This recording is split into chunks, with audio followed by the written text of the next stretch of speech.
Are you afraid? I've always loved the mountains. There's a certain peace up there, a quiet understanding between the ancient pines and the rough-hewn stone. I've hiked countless trails in my life, always respecting their wild beauty, always mindful of the unspoken rules of the wilderness. But there's one particular trail, deep in the Cascades, that taught me the hard way that some rules are spoken, even if only by the wind. It was late autumn, and the days were short. I'd set out later than intended for a challenging loop trail, one I knew well. The plan was to be back at the trailhead by sunset, well before true darkness set in. But I'd been distracted by some unusually vibrant fall foliage, taking more photos than usual, lingering a little too long at a scenic overlook. As the sun began its final descent, painting the western sky in fiery streaks, I realized my mistake. The trail was still familiar, but the darkening light was making the last few miles a frantic push. The air grew colder, and the rustling leaves underfoot sounded louder in the increasing quiet. I picked up my pace, adrenaline starting to hum. I knew this section of the trail well enough to navigate in low light, but an unexpected slip or a twisted ankle could quickly become serious out here. The only sounds were my own quickening breath and the crunch of leaves under my boots. Then I heard it. A faint, almost imperceptible sound, like a child's voice, carried on the crisp evening air. It was too soft to make out words, just a distant murmur. I stopped, straining my ears, but the forest was silent once more, save for the distant hoot of an owl. My first thought was that I must have been mistaken. Who would be out here this late, especially a child? This was a challenging trail, not a casual stroll. I dismissed it as fatigue, a trick of the mind. I pulled out my headlamp and clicked it on, the beam stark against the encroaching night. The cold was settling in now, a sharp bite that made me pull my jacket tighter. I kept moving, scanning the edges of the trail, a new unease settling over me. That's when I saw it again, or rather I saw a shape, a small, motionless silhouette standing just off the trail, partially obscured by a thick pine tree. It was about the height of a small child, facing away from me, seemingly looking into the dense woods. My heart leaped into my throat. "Hello?" I called out, my voice sounding thin and weak in the vast silence. No response. The figure remained utterly still. I called out again, louder this time, asking if they were all right. Still nothing. I started to walk cautiously towards it, my headlamp beam wavering. As I got closer, the figure shifted, turning its head slightly.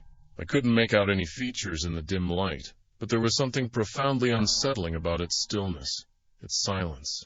It didn't move like a child startled by a stranger. Then I noticed something else. The trail ahead, the path I was certain led directly back to the trailhead, looked subtly different. The familiar large boulder I usually passed was gone, replaced by a cluster of smaller rocks. A distinctively gnarled tree stump I remembered was also missing. I froze, my headlamp beam fixed on the figure. It was now facing me fully. Its head was cocked slightly, as if listening. Its face was smooth, almost featureless, with deep-set, hollowed eyes that were simply dark voids, absorbing light rather than reflecting it. Its mouth was a small, pale seam, stretched impossibly wide, revealing rows of small, sharp teeth stacked behind rows inside its mouth. It wasn't a child. Not really. A primal fear clawed at my throat. It wasn't just the wrongness of its face, it was the absolute lack of any life or movement beyond that initial turn. It was watching me, silently, patiently. And the trail was wrong. My phone was useless, no signal, as expected, deep in the mountains. I had no choice but to keep moving. I took a wide berth around the motionless figure, forcing myself not to run, to not break eye contact with those unsettling voids. As I passed, I could feel its gaze on my back, a palpable weight. I didn't dare look back again until I was around a bend in the trail, obscured by trees.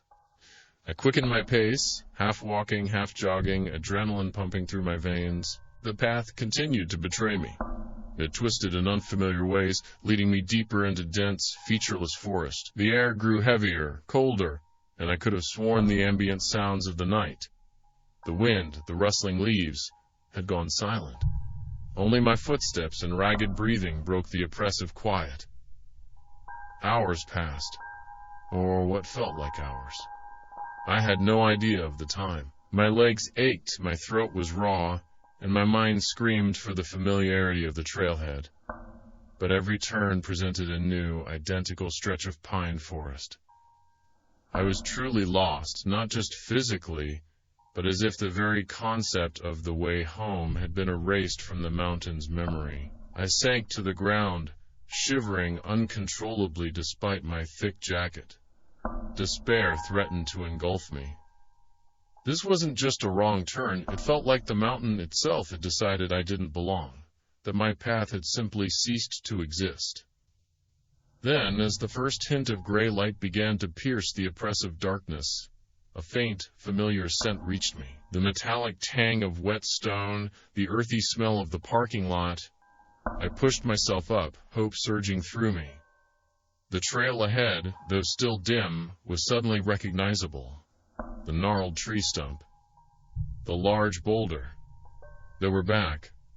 I stumbled out of the woods and into the trailhead parking lot, weak with relief. My car was there, thankfully, the only one in the small lot. I collapsed onto the hood, shaking, tears streaming down my face. I had made it. I was out.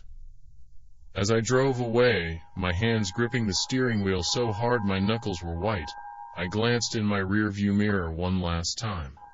Far down the now empty trail, just at the edge of the tree line, was the child-sized figure, still and silent, watching.